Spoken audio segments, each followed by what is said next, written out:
El tema que a continuación se abordará es el de intimidad, sexualidad y trastornos relacionados a la sexualidad.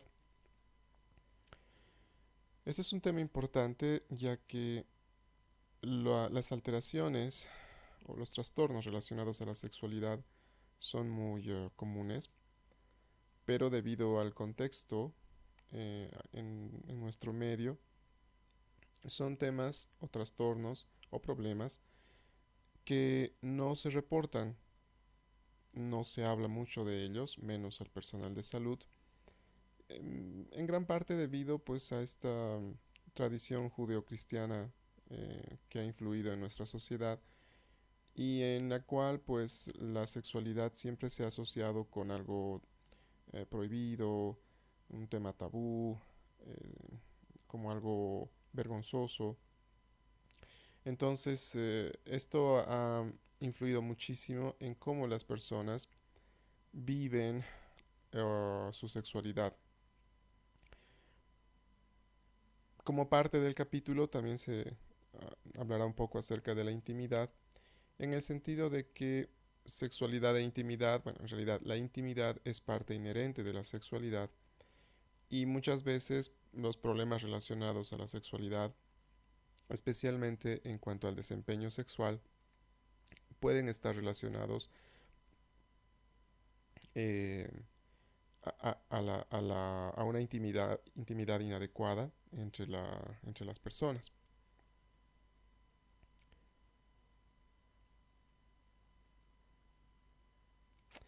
La sexualidad, al igual que la personalidad, es un aspecto central de la vida del ser humano. Tiene elementos relacionados a la parte biológica, pero quizás la mayor expresión de la sexualidad se da en el tipo de relacionamiento que tiene la persona con los otros. Comprende el sexo biológico, la identidad de género, el rol de género, la orientación sexual, el erotismo, el placer, la intimidad y la reproducción. Todos los aspectos de la vida humana, todo lo que tiene que ver con la parte mental, tanto emociones, tanto pensamientos como conducta, de alguna manera pueden estar influidos por la sexualidad. Y es por esto que se expresa en pensamientos, fantasías, deseos, creencias, actitudes, valores, comportamientos, prácticas, roles y relaciones. Evidentemente, dependiendo de cada persona, pues no es necesario que todos estos aspectos se experimenten o se expresen.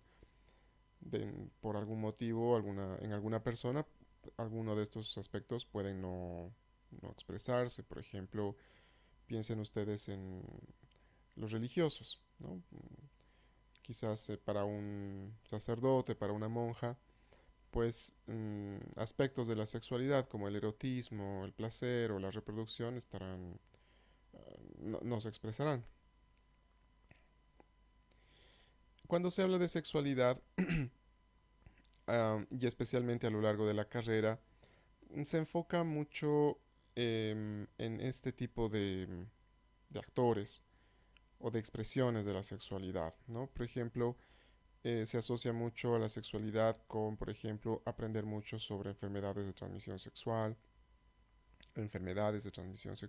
como sistémicas, como en el caso del VIH, hablar sobre el embarazo, el parto, el puerperio, o um, parafilias, como pueden ser el sadomasoquismo, o en algunos casos orientaciones sexuales distintas a la heterosexual, o identidades sexuales o expresiones de género distintos a lo común. También en la sexualidad pueden tomarse en cuenta aspectos muy relacionados al placer o a la genitalización de la sexualidad. Otro tipo de parafilias, como por ejemplo el voyeurismo, o prácticas sexuales o conductas sexuales que igual escapan a lo común, a lo promedio. Sin embargo, en la sexualidad debemos tomar en cuenta otros aspectos, otros actores, otras situaciones que a lo mejor no se tomaron en cuenta en el pasado, pero que en los hechos, pues sí, son otras facetas más de lo que es la sexualidad, como por ejemplo la violencia entre la pareja o el machismo, el vínculo legal que puedan existir entre las personas o el vínculo afectivo, como en el caso del matrimonio. Eh, Pensar que grupos de personas en los que a lo mejor de manera prejuiciosa podríamos pensar que ya no tienen vida sexual o que no disfrutan de su sexualidad, em, puedan ser excluidos, como por ejemplo personas de la tercera edad, niños. Evidentemente, pues en el caso de los niños, la sexualidad no expresará aspectos tales como el erotismo, el placer o la reproducción. Pero no olviden que el ser humano es un ser sexuado y la sexualidad se expresa prácticamente desde la concepción, empezando por la dotación pues, de una carga genética XX o XY. Entonces, en los niños también existen manifestaciones de la sexualidad, en muchos casos relacionados pues, a la sana curiosidad.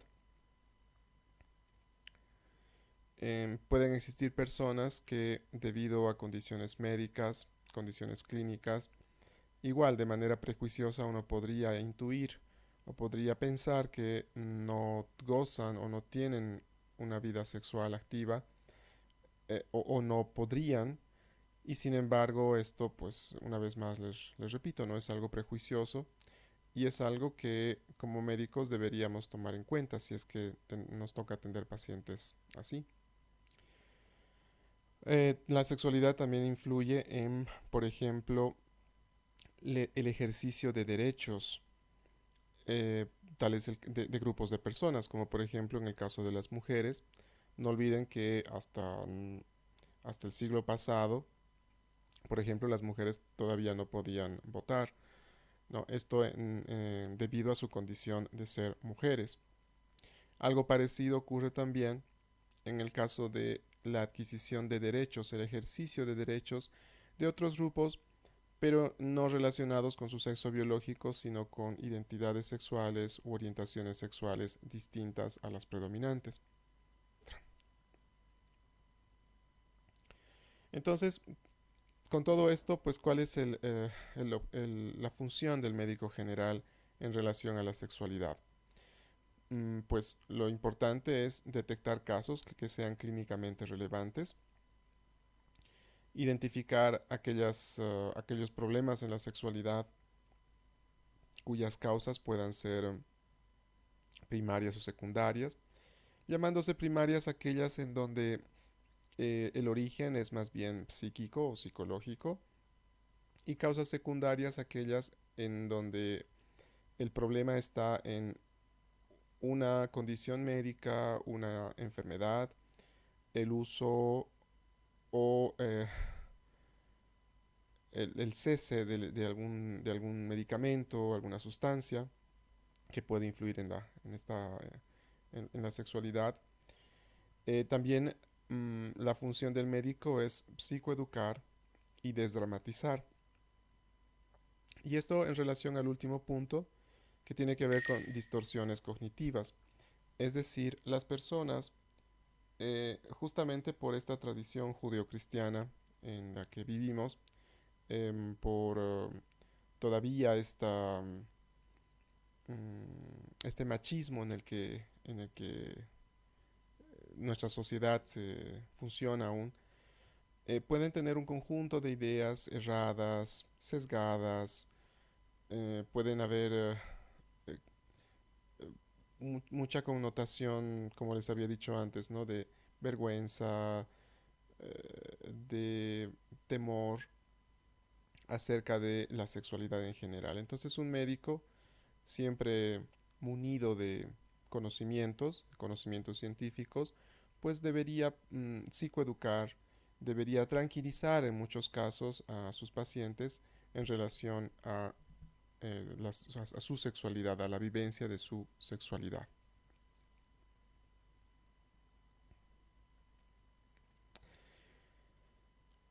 Un punto importante de este tema es hablar sobre la variedad sexual. ¿En qué sentido? Bueno, todas las personas, al igual que con la personalidad, tenemos elementos que son distintos, que son distintos pero complementarios a la sexualidad como un todo.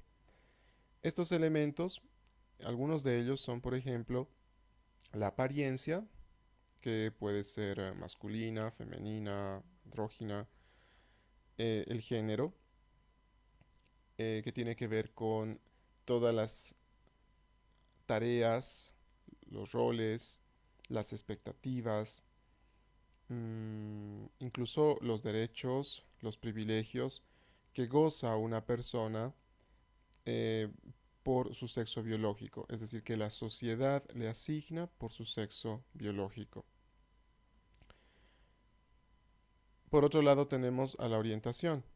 Por ejemplo, la orientación está relacionada más bien a el tipo de vínculo que tiene la persona con otras personas.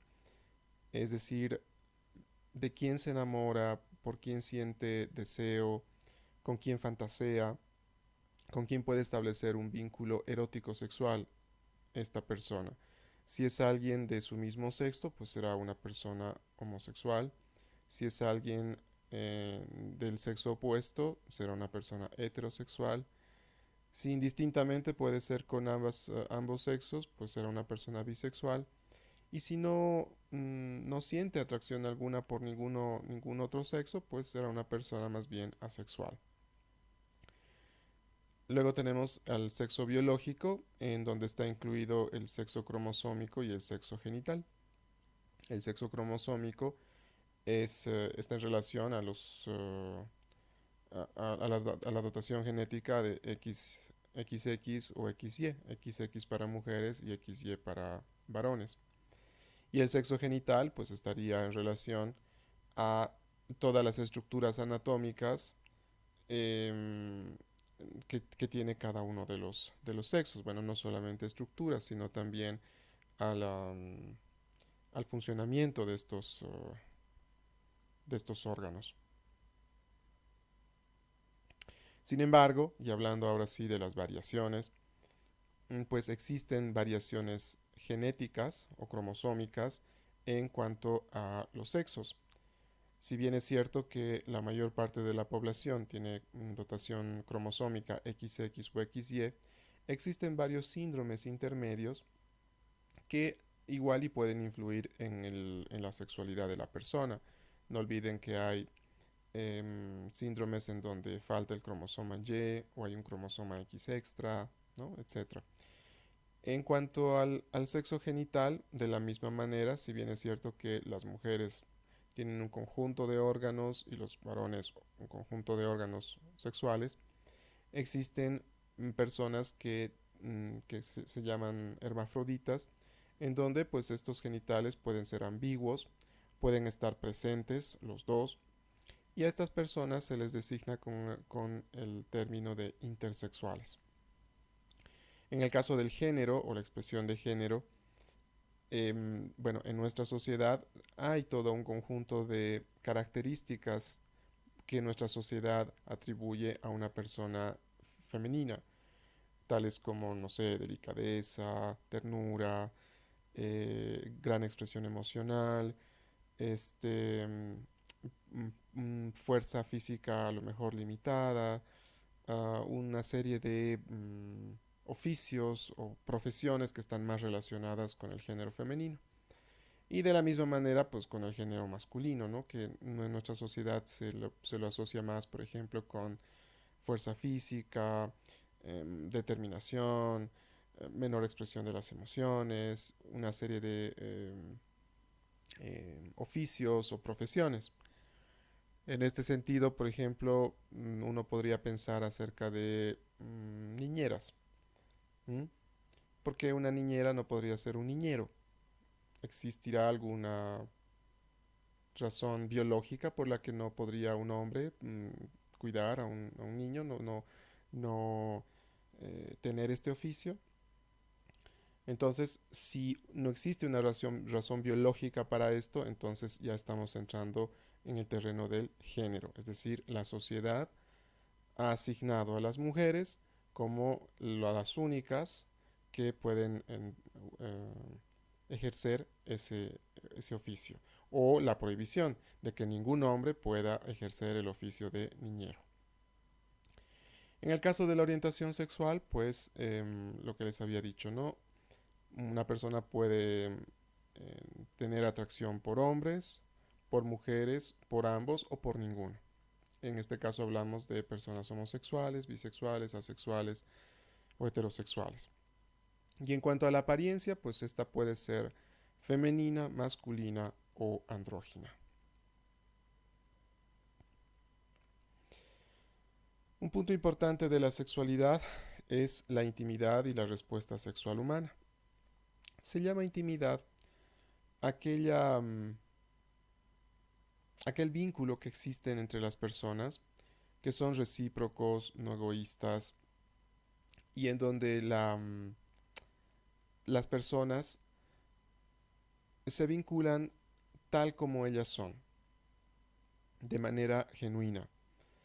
En este sentido, pues en términos generales, uno puede tener relaciones íntimas, vínculos íntimos, quiero decir, pues con personas que son significativas. Uno puede tener un vínculo íntimo con los padres, con los hermanos, con amigos especiales, con colegas, pero la intimidad podría no ser, no podría establecerse si es que las personas no se muestran de manera genuina, ¿no? Las unas con las otras.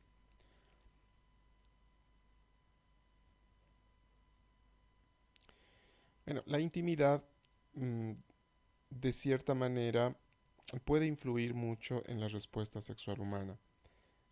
Justamente a esto me refería al principio del tema, cuando les decía que problemas en la intimidad pueden provocar problemas también en el desempeño sexual.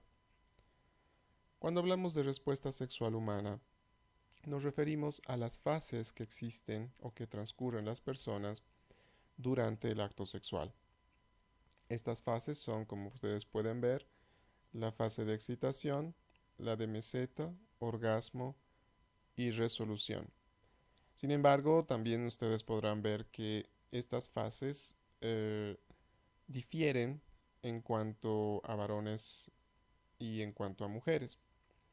Quizás un elemento más que podríamos agregar a estas fases podría ser una que no está relacionada directamente con el acto sexual, pero que vendría a ser el deseo sexual. Es decir, sería deseo sexual, excitación, meseta, orgasmo y resolución. Bueno, en cuanto a la excitación, en esta fase, la persona, eh, el cuerpo de la persona empieza a manifestar cambios que la van a preparar para el momento de la consumación del acto en sí mismo. Entonces, esta excitación, en el caso de los varones, se va a evidenciar por la erección del pene, aumento de la llegada de sangre al área genital en general, aumento de la frecuencia cardíaca, aumento de la frecuencia respiratoria, em, aumento de la presión arterial, rubefacción. En el caso de la mujer, algo parecido, va a llegar una mayor cantidad de sangre al área pélvica, habrá el inicio de la lubricación del introito vaginal, una turgencia de los pezones, aumento igual de la frecuencia respiratoria, cardíaca, de la presión arterial. Y estos cambios pues irán aumentando hasta llegar a un punto llamado meseta, en donde si la actividad sexual continúa, esto puede desembocar en un orgasmo.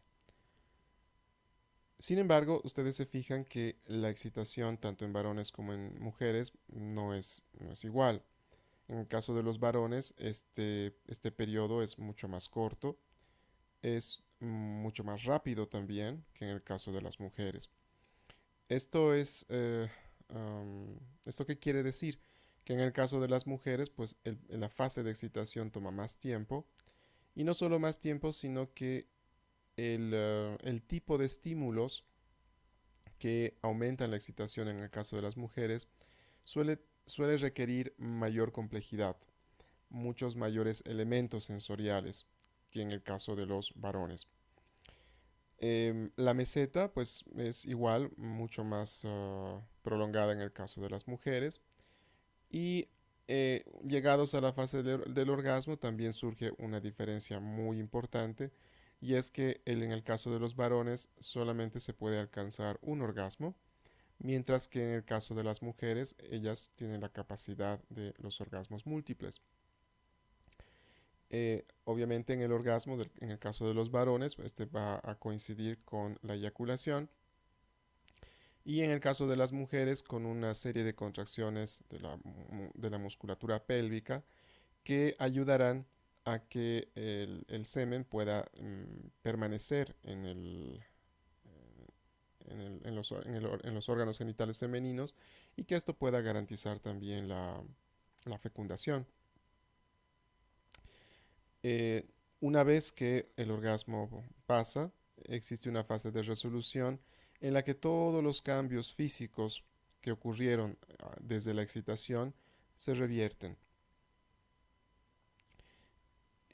Ahí acá surge otra diferencia entre ambas respuestas, ya que en el caso de los varones existe un periodo que se llama refractario absoluto, en el cual, a pesar de que puedan haber estímulos sensoriales, la fase de excitación no va a volver a ocurrir. En cambio, en el caso de las mujeres, después de la fase de resolución, la mujer está perfectamente capacitada para, si es que existe estimulación, pues otra vuelta a empezar con la fase de excitación, meseta y orgasmo.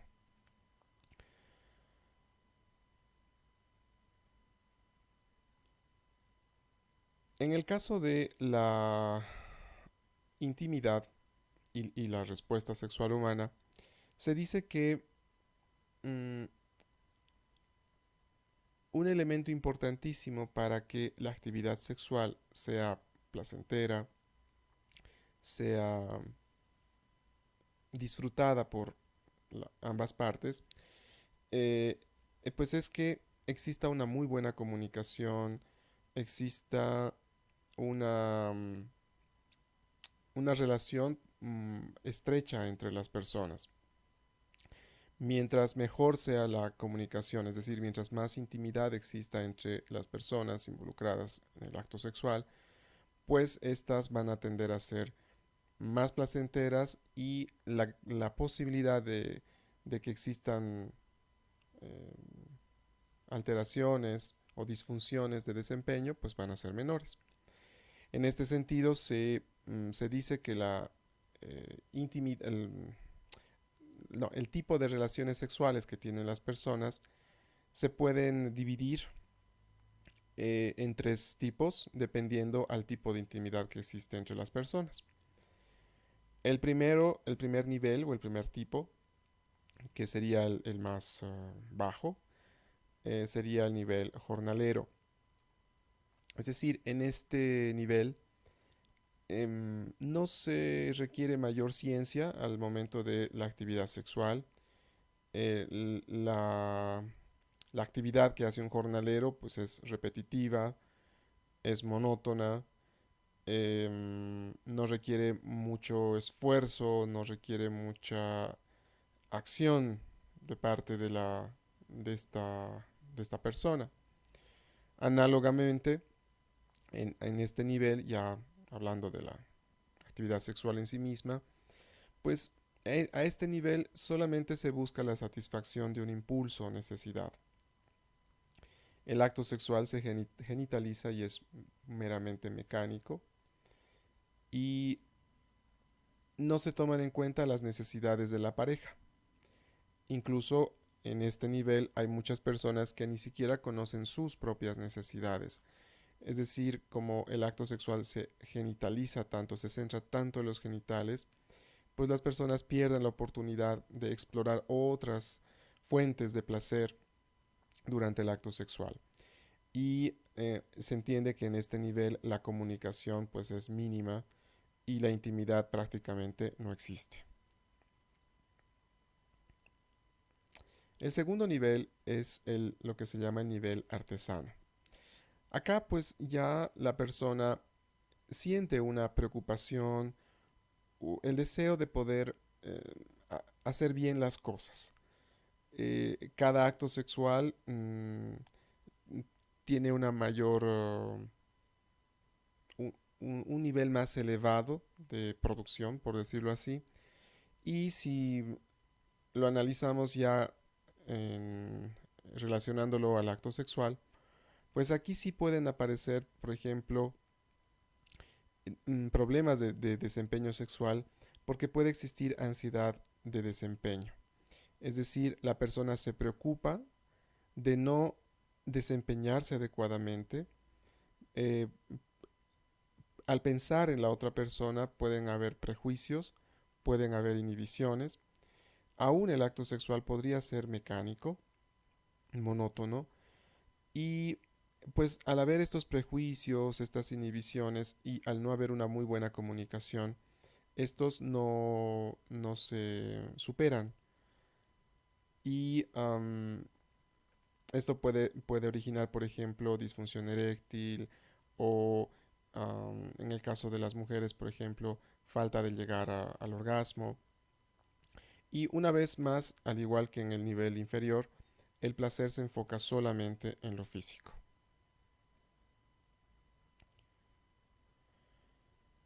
En cambio, en el nivel más elevado de desempeño sexual, podríamos tener al que se llama nivel artista.